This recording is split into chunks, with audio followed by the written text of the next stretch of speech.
Blog Talk Radio.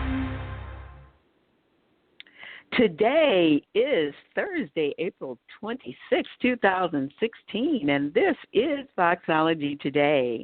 I am Silver Ray Fox, your host, coming to you with this special edition of my show today, and I am excited about it. Yes, I am. How are you folks doing out there today? You excited too? Excited about anything? Excited about everything? Excited about something? Well, I hope so. And if you're not excited about anything yet, well, go look in the mirror at yourself, your beautiful self, your handsome self, and give yourself a high five, clap for yourself, jump up and down, blow yourself a kiss, wink at yourself, smile at yourself, or something like that. And if anybody sees you and asks you, are you crazy? Say no. I'm just excited about myself. And I'm not just, blowing smoke when I say that. I did all that this morning. I really did. And I'm not kidding. I really did. Well, I am also excited about my guest today. And I know you will enjoy this conversation as well. She's THEDA OKONA, and she's an author. She's the author of Clouds of Grace, which we'll talk about in just a few minutes. She's also a wife, a mom, and in recognition of Autism Awareness Month, she's talking with me today about a few of the inspiring stories of her son, Zachary, and she's also going to share some facts everybody should know about autism. Excited to have you here today, THEDA. How are you? I am doing great, Silver Ray, and I'm so excited that I get to share this time with you. Me too. Well, you've got a lot going all the time. I didn't mention the fact that you are just like a vocalist extraordinaire, but we'll get that in somewhere down the road in the conversation, because you have an amazing and anointed voice, and I've seen some of your videos, but again, we'll tuck that in before we wrap up the show. But we want to jump right into your projects. First of all, before we talk about your new book that'll be coming out, let's talk about Clouds of Grace, because it's such a beautiful book with such inspiration. So tell people about Clouds of Grace, how that all came about. Well, Clouds of Grace is self-published. It's a book that I created in tandem with the beautiful Danette Mears Thompson. She's a photographer, and we came together, and she just took these beautiful pictures of clouds, and I put stories behind them, and we called the book Clouds of Grace, and I'm very excited about that project, very, very excited about that. Have moved on from there and wrote a novel, actually, and something totally different, and excited about that, too, and the prospects of what will happen to that. So, Clouds of Grace it's like giving birth to your first baby in terms of the publishing world. And you're always excited about your first baby. Yeah, well, we'll talk about where they can pick that up toward the end of the show as well. But I know you had been working diligently on a new book, the one that you just mentioned. Tell us the title, and we probably can expect to see something about that maybe within the year. I hope so. From your lips to God's ears. Presently, my manuscript, I'm going to call it a novel. My manuscript, House of God, which is GAWD, House of God, it's in the hand of two literary agents, and I'm hoping to hear from either of them any day now. The publishing world moves very slow, and I am learning that as a novice, first time writing a novel, that nothing happens overnight. It's a process. And so, sure.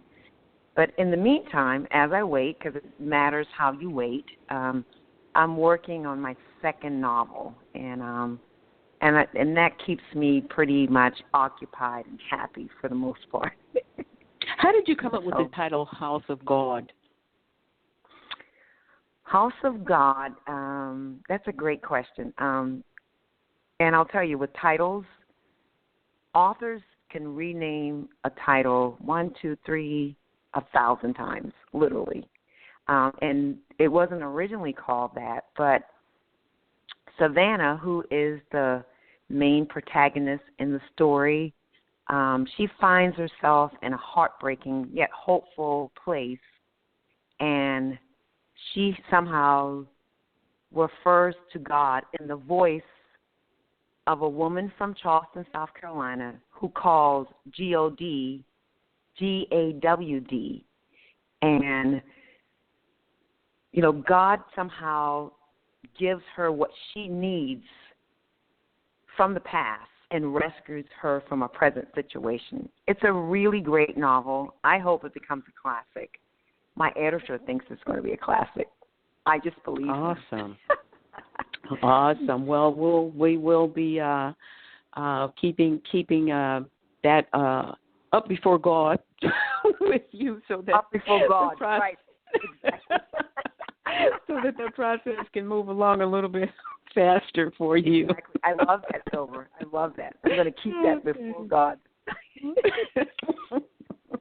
So, well, listen, and I want to say too, while we're talking about that, it's, you know, the book too is set in Charleston, South Carolina, and there's a segment of people there that are called the Gullah people, which a lot of people may not know about that culture, but they are pretty much people from West Africa that have kept the culture intact in a large sense, in terms of language, in terms of food, in terms of music, and there are not many stories written about them. And so, you know, I was excited to write this story using some of the language, of course, but also using language that people can understand the culture, you know, without having to say, you know, I'm reading a foreign language, you know. So I think it's a great story, actually, and it's something that came from my heart. Well, it sounds like it's going to be very interesting and educational too, at the same time. So we're going to be looking forward to that. Well, I want to change gears a little bit. We know that we're have been in the month of April as Autism Awareness Month, and I want to talk about, you are just an incredible individual, mom, wife. I wanted to talk about some of those wonderful stories. I see many of the things that you post about you and Bree, and you guys are seemingly always having such a fun time. It was just a joy to me to be able to post that photo of the two of you sharing that mother-son kiss. You love him to pieces, and I love that you do. And I wanted to talk about your story. I wanted you to share with the audience when he was initially diagnosed, and then we'll talk about some of those other experiences that I know you're eager to share with them. Sure. Well, I think when Zachary was like 17 months, I noticed that he wasn't developing like his sister. So he has a sister that's a few years older than him, and granted, she's gifted, prodigy child. And so even my husband said, you know, don't compare Zachary to Chinwe. You know, they're different. You know, he's not going to be like her. But by the time he was 20 months, the few words that he said, like he never said mama or mom, he said dada. He would say light. From what I can remember, I can't remember all the words, but he had a vocabulary of probably 10 to 15 words. Well, he got to a point at 20 months where most of those words start to gradually disappear. He just didn't say them anymore. And he would sit and he could rock for hours. And I just thought that was very unusual. So at the time we lived in Texas. We lived in the Dallas area. went to the pediatrician, and she was phenomenal. And she said to me, she said, I think you're dealing with autism. And I got angry with her and picked up my child and left the office. She ran behind me and said, you'll need me in the months to come, and I'm here for you. Call when you're ready. I glared at her, and I kept going. And then within 2 months, I did call her back because I did needed her. I needed her for sure. So that was the beginning of the journey of dealing with Zachary and, the diagnosis of autism. Okay. And from there, I can only imagine that there's a point where you're so startled, even shocked. What was that like for you and your husband at that time when you really had to wrap your head around the fact that your doctor had said it's definitely that as a diagnosis?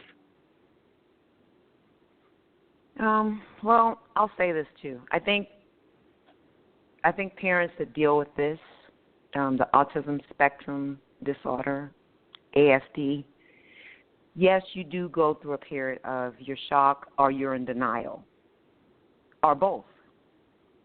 You say, this is not what I'm really dealing with. I am thankful that for Jerry and I, the period was short. It was very short. We're talking 2 months. Now, I've talked to parents that have been in denial for years, but I think that doesn't serve the child, the individual. And so, yeah, we were shocked and in denial, and for 2 months, I would watch him not want to do anything but rock on a couch. And then at that point, I did reach out for help, and not just through the pediatrician, but through whatever services that were available to help him.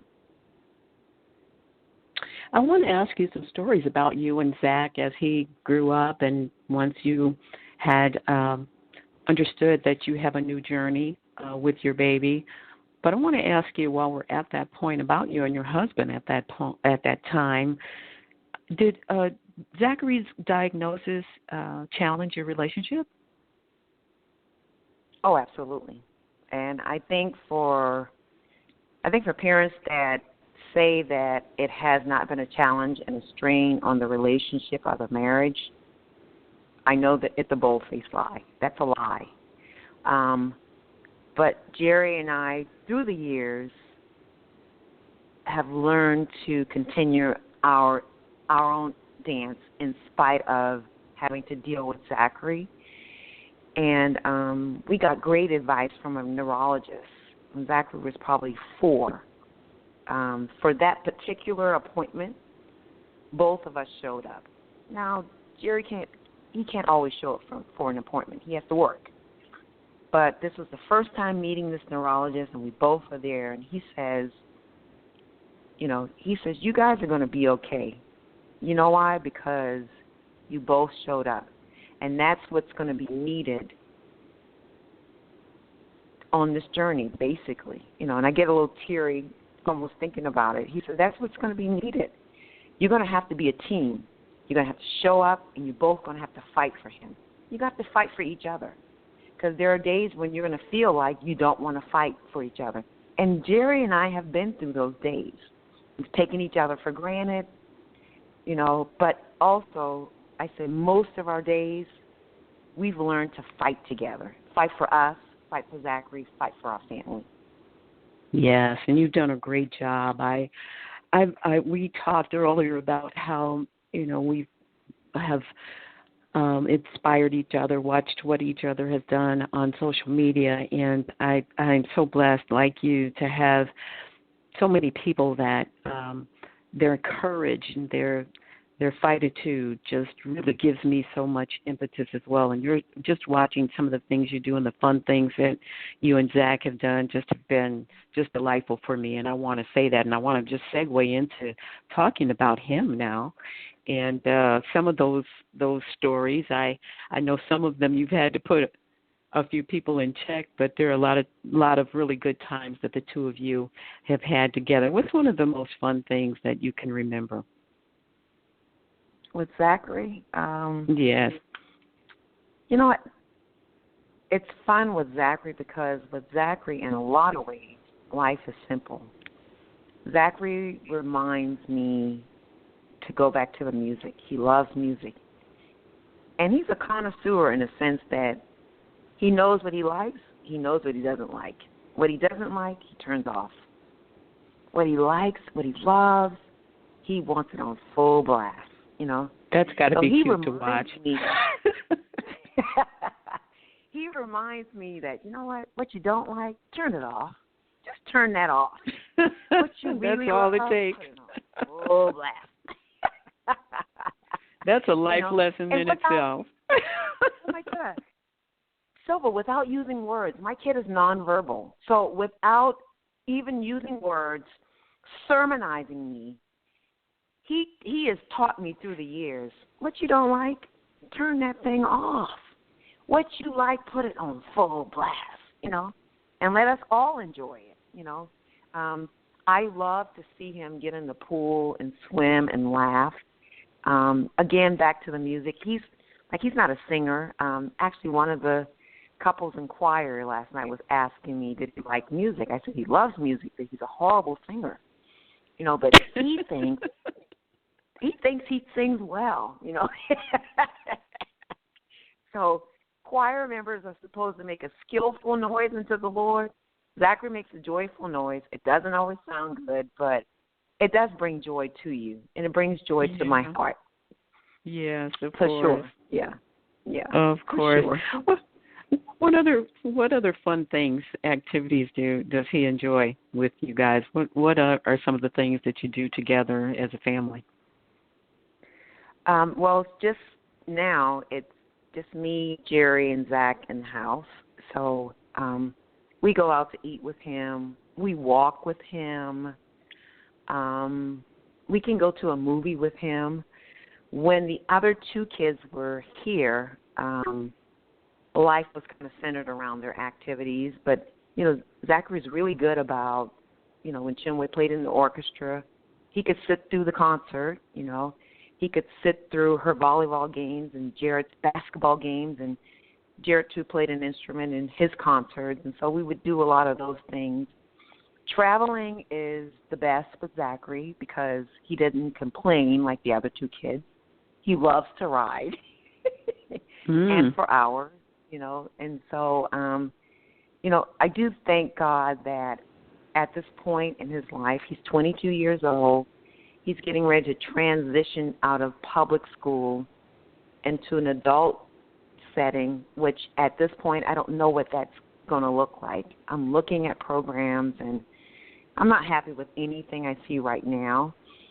But he is really good in terms of I can adjust. You know, he doesn't have any major behavior issues. Whereas I understand parents that are going through that because hormones start to rage at this point. You know, especially with, you know, our male population who have been diagnosed with on the autism spectrum disorder. Yeah, their hormones are raging. They have nothing to do with that, or there's no place to put that kind of energy. And so, you know, there could be tantrums, there can be, you know, breakdowns, and there could be, I'm not doing that. But for the most part, he's complying. He goes along with what we want to do. And I just enjoy that. I just enjoy that. Sometimes it's just, go ahead. Well, I was just going to ask you, because you mentioned public school, and I was going to ask you, just quickly tell us, where have you sought out the most assistance for Zach's development? School, one of them. You mentioned programs going forward, but have you had him participating in certain things that you feel have really been an asset to him over the years? Well, I'd say, I live in South Florida, and in South Florida, no. We have, outside of school, I've tried different camps for the summer, haven't always been pleased with that. In Dallas, when he was younger, we did all types of things with him. And And actually the setting there I loved better. But he has a companion now who takes him out in the evening to walk because he loves to walk. You know, he could walk for hours. He just loves to walk. So she takes him out 4 or 5 times a week. And, you know, we've done the Autism Speaks. We've done that. Mm-hmm. But Zachary pretty much, he wants to swim, he wants to walk, he wants to listen to music, you know.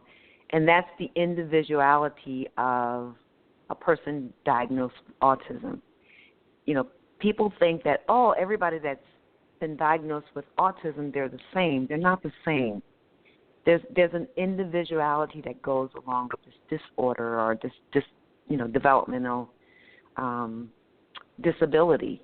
They're not all the same. Some of them have, you know, savant skills, that they're great in math or in music. You know, Zachary doesn't have that. Or some of them are like little professors, you know, and some of them want friends and may not be able to make friends in a way that is meaningful for them.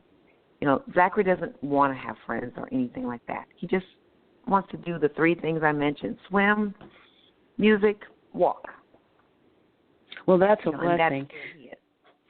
Yes. Well, you know what I'd like for you to share with us right now? It's amazing how time flies, but I know that there are a few facts that you feel everybody should know about autism. And so let's take a few minutes, and if we get close to time for me to wrap, I will just interject and let you know that. But let's get started on those. I know you said there are some things that you'd really like to share with everybody.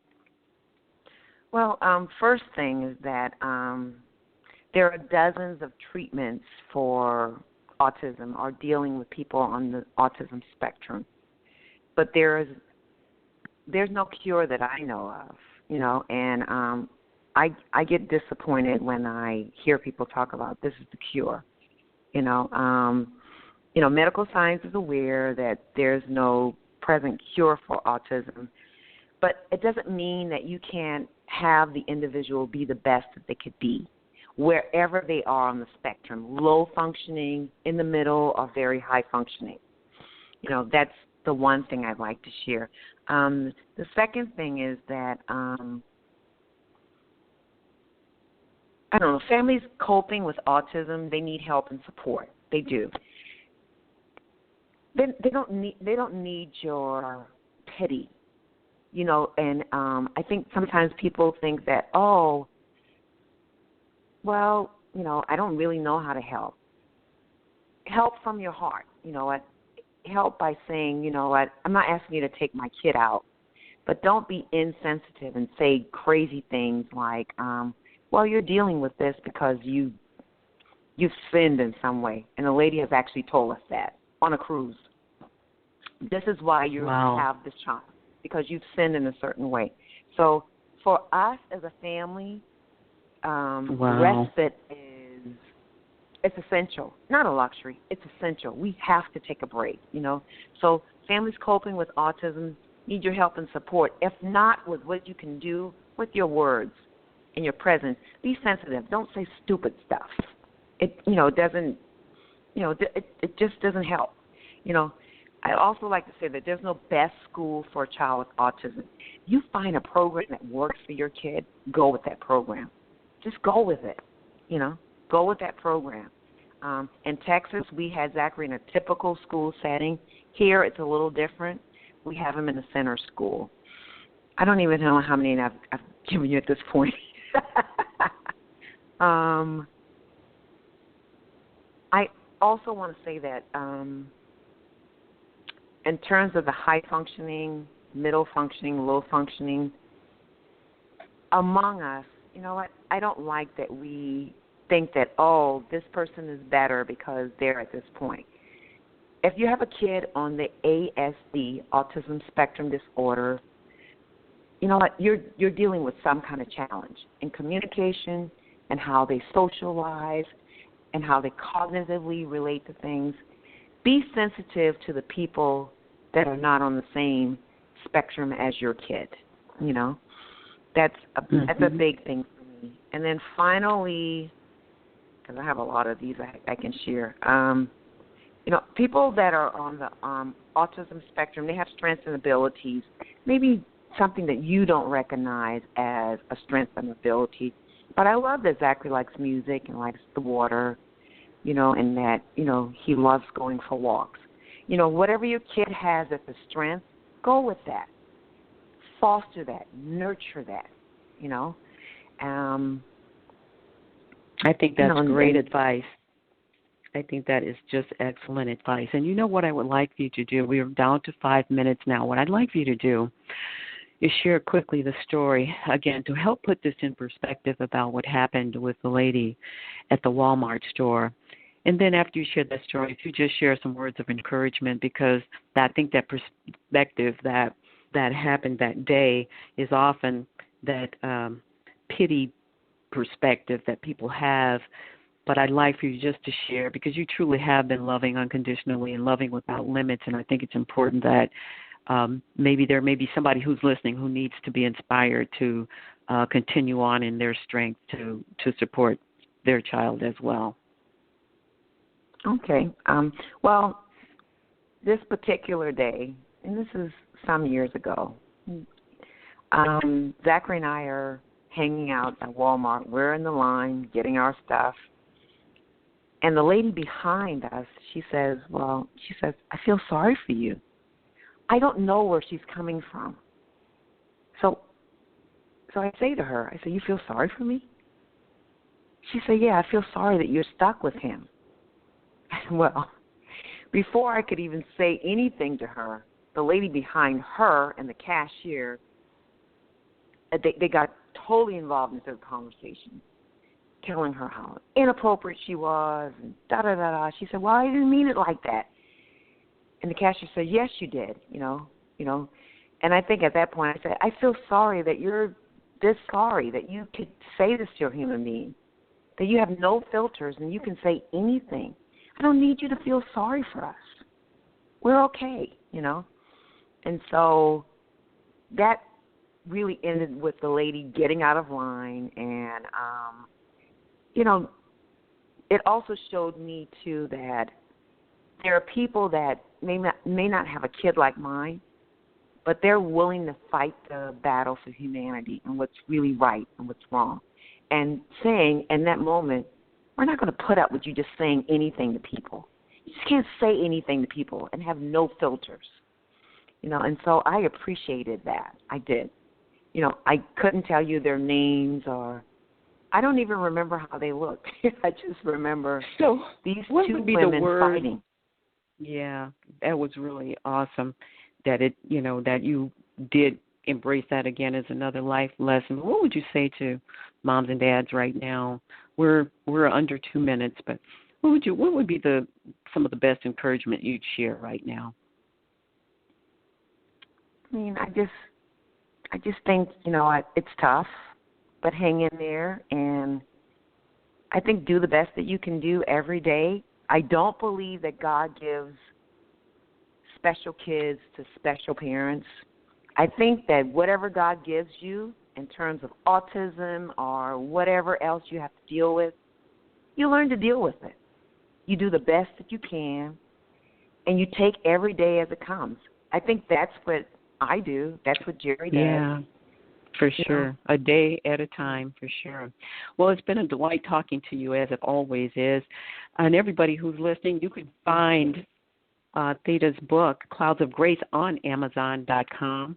And just quickly tell us your FB, Twitter, and Instagram tags, and then I'm going to wrap up. My sister, thank you so much for that beautiful conversation and inspiring. What's your FB, Twitter, and Instagram tag? I can be reached on Facebook, Twitter, and Instagram at Theda Okona. My name, ThedaOkona.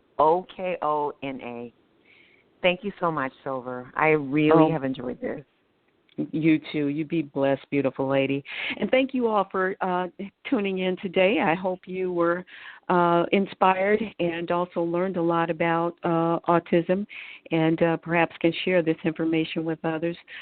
Keep watch for next week. It's Master Your Mindset Monday. I'll be looking forward to talking to you then. In the meantime, be good, be blessed, be awesome.